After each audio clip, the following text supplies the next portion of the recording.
अस्सलाम वालेकुम जी। आप सब लोग बखैर होंगे और वर्ल्ड कप के ऐलान शुरू हो गए हैं और उसके साथ-साथ उन ऐलानात के साथ बयानात और बाकी चीज़ें भी शुरू हो गई हैं। इंग्लैंड के साबिक कप्तान माइकल वॉन ने इंडिया और पाकिस्तान की टीमों को अपनी पसंदीदा सेमीफ़ाइनल की टीमों में नहीं रखा। उनकी सेमीफ़ाइनल की जो टीमें हैं, उनमें मेरा ख़्याल है एक तो इंग्लैंड, ऑस्ट्रेलिया है, वेस्ट इंडीज़ है और जनूबी अफ़्रीका है। क्या वाक़ई पाकिस्तान और इंडिया की टीमें इतनी अच्छी नहीं हैं कि वो सेमीफ़ाइनल में जगह बना सकती हैं इस बर्स होने वाले आइंदा चंद हफ्तों के बाद शुरू होने वाले टी20 वर्ल्ड कप में? इस पर बात करेंगे। हमारे खेलों के सहाफ़ी दोस्त रोहित साहब इस वक़्त हमारे साथ मौजूद हैं। रोहित जी, आप खैरियत से होंगे, ठीक होंगे? किस तरह से देखते हैं, क्या वाक़ई टीम इंडिया इतनी कमज़ोर है कि दुनिया के एक बड़े मुल्क के कप्तान अगर अपनी 4 बेहतरीन टीमों में का शुमार करें या लिखें उनको, तो उसमें इंडिया की टीम ना हो? देखिए, बहुत बहुत सब्जेक्टिव सा सवाल है हाफिज भाई। इस पर अलग अलग विचार हो सकते हैं सबके। पहले तो ऑब्वियसली माइकल वॉन कई ऐसे मौकों पर बोल चुके हैं इंडिया के बारे में जहां पर उन्हें फिर पछताना भी पड़ा है अपनी बातों पर। मुझे बॉर्डर गावस्कर सीरीज याद है जहां पर उन्होंने 4-0 का क्लीन स्वीप बोला था और इंडिया ने जो है वो सीरीज जीत ली थी। जब विराट हुँ, कोहली वापस आ गए, मोहम्मद शमी इंजर्ड हो गए, हमारा लगातार हर खिलाड़ी परेशान हो रहा था और हुँ, उसके बाद बाहर भी हो रहा था। तो जाहिर सी बात है, कई बार माइकल वॉन की जो भविष्यवाणियां हैं, जो उन्होंने फ्यूचर को लेकर के प्रिडिक्शंस की हैं, वो गलत हुई हैं। लेकिन इस वक्त पर अगर आप देखेंगे, टू बी रियली ऑनेस्ट, और हमने बीती रोज भी इसको लेकर के बात की थी कि अगर आप इंडिया की साइड देखोगे तो इस बार हम एज अ फेवरेट्स नहीं जा रहे हैं। ये मैंने आपको पहले भी कहा था और मैं हुँ, अभी भी उस बात पर कायम हूं। तो माइकल वॉन की बात से यहां पर मैं बहुत ज्यादा डिसएग्री नहीं करूंगा। पहली बात तो डिसएग्री करना भी इसलिए नहीं चाहिए क्योंकि वो उनकी अपनी एक तरीके से प्रिडिक्शन है, सब्जेक्टिव है बहुत ज्यादा। आप ये हुँ, नहीं कह सकते कि भाई नहीं, इसने कैसे कह दिया, क्या कह दिया। दूसरी तरफ अगर आप देखोगे इस वक्त पर, अगर आप साउथ अफ्रीका का जो लाइनअप आया है वो देखें, ऑस्ट्रेलिया का लाइनअप आया है, इंग्लैंड का आया है, न्यूजीलैंड का आया है, तो तो बिल्कुल आप उस पे आर्ग्यू कर सकते हो कि क्या इंडिया की टीम या पाकिस्तान की टीम इस वक्त पर उस तरीके से क्रिकेट खेल रही है जिस तरीके की क्रिकेट दुनिया के जो वाहिद मुल्क है उनके जो खिलाड़ी खेल रहे हैं। तो वो शायद आपको ना खेलते हुए दिखे। देखो, ऑन पेपर क्या होता है, वेस्ट इंडीज में क्या होता है, यूएसए में क्या होता है, ऑन पेपर एक अलग बात है। ऑन पेपर तो इंडिया पाकिस्तान की टीमें अलग अलग मौकों पर, शायद 2017 चैंपियंस ट्रॉफी में पाकिस्तान की टीम सबसे मजबूत टीम ना रही हो, लेकिन उसने फाइनल उठाया।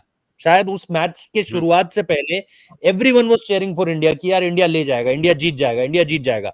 आई डोंट नो पाकिस्तान में क्या सेंटिमेंट्स थे। पाकिस्तान भी दिल से यही चाह रहा होगा कि पाकिस्तान जीते, लेकिन उन्हें पता होगा कि यार इंडिया ने हमें लीग स्टेज में भी हराया था और यहां पर भी इंडिया स्ट्रांग लग रहा है, लेकिन पाकिस्तान ने वो ट्रॉफी उठाई। तो कई बार ये हुँ, होता है कि आप सबसे ज्यादा मजबूत टीम दिखते नहीं हो, लेकिन आप खेलते इस तरीके से हो जो न्यूजीलैंड हर बार करती है हाफिज भाई। दिखती हुँ, बहुत ज्यादा स्ट्रांग नहीं है, अंडर द रडार रहती है, लेकिन जब आप उस टीम को खेलता हुआ देखते हो और उस टीम के सामने आते हो तो आपको पता चलता है कि यार ये टीम कितनी बढ़िया टीम है और किस तरीके से खेलती है। तो मुझे मुझे कहीं कोई दिक्कत नहीं है। हाँ देखिए, अलग अलग मौकों पर कभी किसी की प्रिडिक्शन सही होती है, कभी गलत होती है। माइकल वॉन की प्रिडिक्शन अधिकतर गलत रही है। लेकिन यहां पर अगर आप मुझसे भी पूछोगे कि आपकी, अगर आप मेरे को ये बोलोगे कि यार एज ए इंडियन मत बताओ, मुझे as a uh, neutral person बताओ, तो मैं भी कहूंगा कि शायद इंडिया मेरी टॉप 4 में नहीं है। हुँ। ठीक है। जी। अच्छा, आपके ख़्याल में भी टॉप 4 में नहीं आता। दूसरा, ये बताइएगा कि ये जो अभी रिंकू सिंह वाला मामला था, उस पर सुनील गावस्कर साहब ने भी ख़ासा कोई गुफ्तगू की है। वो भी मेरा ख़्याल है उनको देखना चाह रहे थे टीम इंडिया की इस वर्ल्ड कप स्क्वाड में। देखिए, हर कोई रिंकू को देखना चाह रहा था। कोई भी ऐसा नहीं है जो आपको मना करेगा कि नहीं मैं रिंकू को देखना नहीं चाह रहा था। पिछले 1 डेढ़ साल में रिंकू ने जो परफॉर्मेंस की है, जो कंसिस्टेंसी रिंकू की रही है, जिस तरीके से मुश्किल परिस्थितियों में भी आकर उन्होंने बल्लेबाजी की है, उसमें आप सीधे तौर पर कह सकते हो कि यार रिंकू सिंह एक ऐसा खिलाड़ी है जो हुँ, आप में डिजर्व करता था जगह। लेकिन जब आप उसके पीछे के रीजन सुनते हो, अब आज 4 बजे रोहित शर्मा की प्रेस कॉन्फ्रेंस है मुंबई में, तो जाहिर सी हुँ, बात है, मुझे पूरी उम्मीद है कि उनसे पूछा जाएगा इस चीज के बारे में और उनके पास एक एक लॉजिकल आंसर भी होगा इसको लेकर के। तो ठीक है। जितना हम समझ पाए उसमें शिवम दुबे, ये टीम चाह रही थी उस जगह पर एक ऐसा खिलाड़ी जो बॉलिंग से भी कंट्रीब्यूट करके दे सके, सिर्फ बैटर नहीं चाहिए था इन्हें। क्योंकि आपको ठीक पता है। है कि आपके जो अदर ऑलराउंडर्स हैं उनकी फॉर्म अच्छी नहीं लगी हुई है, जडेजा की फॉर्म अच्छी नहीं लगी हुई है, हार्दिक हुँ, पांड्या की फॉर्म अच्छी नहीं लगी हुई है। और आपको एक ऐसा खिलाड़ी भी चाहिए जो करंट फॉर्म की बेसिस पे, जिसने आपको कॉन्फिडेंस दे सके। जो Hardik Pandya with the bat भी कॉन्फिडेंस नहीं दे रहे हैं, विद द बॉल भी कॉन्फिडेंस नहीं दे रहे हैं, Jadeja with the bat and ball confidence नहीं दे रहे हैं। तो ठीक ऐसे है। में दुबे को अगर आप रखते हो तो आपके पास एक ऑप्शन होगा। और दुबे को अगर आपको खिलाना है तो आपको ऊपर से यशस्वी जायसवाल को बाहर करना पड़ेगा और बोलना पड़ेगा विराट कोहली और रोहित शर्मा ओपन करें। तो मेरे हिसाब से चीजें बहुत हुँ, सोच समझ कर की गई हैं।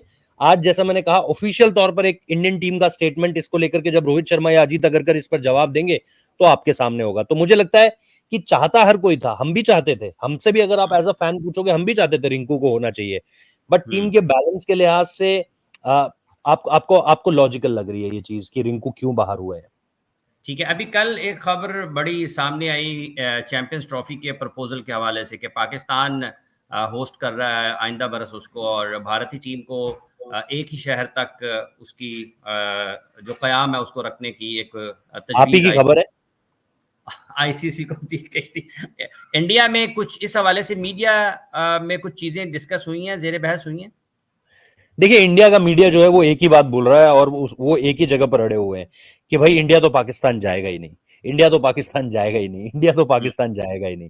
लेकिन मुझे ऐसा लगता है कि समय आने दीजिए, वक्त आने दीजिए। मेरे हिसाब से चीजें अगर दोनों मुल्कों के लिहाज से सब कुछ जो है वो सही रहता है, एक एक जो पीस है वो बनी रहती है, चीजें जो हुँ, पास हुई हैं वो चीजें सामने निकल कर नहीं आती हैं, तो मुझे नहीं लगता है कि बहुत ज्यादा परेशानी इसमें होनी चाहिए। क्योंकि अब 20 साल पहले भी जब टूर्स होते थे तब भी ऐसा नहीं था कि दोनों देशों के बीच रिश्ते कोई बहुत ज्यादा गोल्डन टाइम नहीं था वो रिश्तों का। उस समय हुँ, पर भी मुश्किल आती थी, उस समय पर भी 1999 में हम लोगों ने वॉर लड़ी थी, उसके बाद उस दौरान भी हम वर्ल्ड कप भी खेले, उसके 2 साल बाद फिर इंडिया पाकिस्तान भी आया, उसके बाद फिर पाकिस्तान इंडिया आया, बहुत सारी चीजें लगातार इस दौरान उस दौरान होती रही। तो मेरे हुँ, हिसाब से इस पर अभी से कुछ कहना, शायद मैं भी कुछ जल्दबाजी करूंगा, जिसे कहते हैं आप जंप द ट्रिगर, वो मैं नहीं हुँ, करना चाहता। लेकिन देखिए अगर मैं सिर्फ इंडियन मीडिया की तरह ये कहूं कि नहीं जी इंडिया तो जाएगा ही नहीं, तो मैं ऐसा नहीं सोच रहा हूं। मैं ऐसा सोच रहा हूं कि वक्त आने पर फैसला लिया जाएगा इसको लेकर के। अगर दोनों देशों के बीच चीजें बेहतर रहती हैं, हुँ, दोनों देशों के बीच, देखिए इस दौरान पीछे पिछले 10 साल देख लो, पिछले 15 साल देख लो, अलग अलग अप्स एंड डाउन्स आए हैं। कभी कुछ हुँ, हुआ, कभी कुछ हुआ, कभी ट्रेड रिलेशंस बंद कर दिए, कभी पाकिस्तान ने इंडिया के लिए एयर स्पेस बंद कर दिया, कभी इंडिया ने हुँ, कुछ कर दिया। ये सारी चीजें होती रही हैं, लेकिन ये हुँ, सारी चीजें रिजॉल्व भी होती रही हैं, समय आने के साथ रिजॉल्व भी होती रही हैं। आज अगर हुँ, कोई दिल्ली से दुबई के लिए उड़ान भरता है तो वो पाकिस्तान के एयर स्पेस से उड़ सकता है, पाकिस्तान के हुँ, एयर स्पेस से ही वो इंडियन फ्लाइट्स जाती हैं। बीच में ये हुँ, चीज बंद हो गई थी। तो मेरे हुँ, हिसाब से time will take its own course, जैसे आप बोलते हो, वक्त सारे हिसाब करता है, वक्त सारी चीजों का सबसे बड़ा जो जवाब है वो वक्त के पास छिपा हुआ है। तो मेरे हिसाब से हमें राइट टाइम का इंतजार करना चाहिए। अगर चीजें दोनों मुल्कों के बीच बेहतर रहती हैं तो मेरे हिसाब से आपको इंडिया की तरफ से पॉजिटिव रिस्पॉन्स मिलेगा। ठीक है, बहुत-बहुत शुक्रिया रोहित आपका। अपना बहुत सा ख्याल रखें, आने वाले दिनों में भी आपसे गपशप होती रहेगी। बहुत शुक्रिया जी तमाम देखने वालों का, जितने भी लोग हमें इस वक़्त देख रहे थे। थैंक इस यू। वीडियो में जुड़े, अपने इस चैनल को सब्सक्राइब कीजिए, वीडियो को ज़रूर लाइक कीजिएगा। आपसे दोबारा मुलाकात होती है। अल्लाह हाफ़िज़।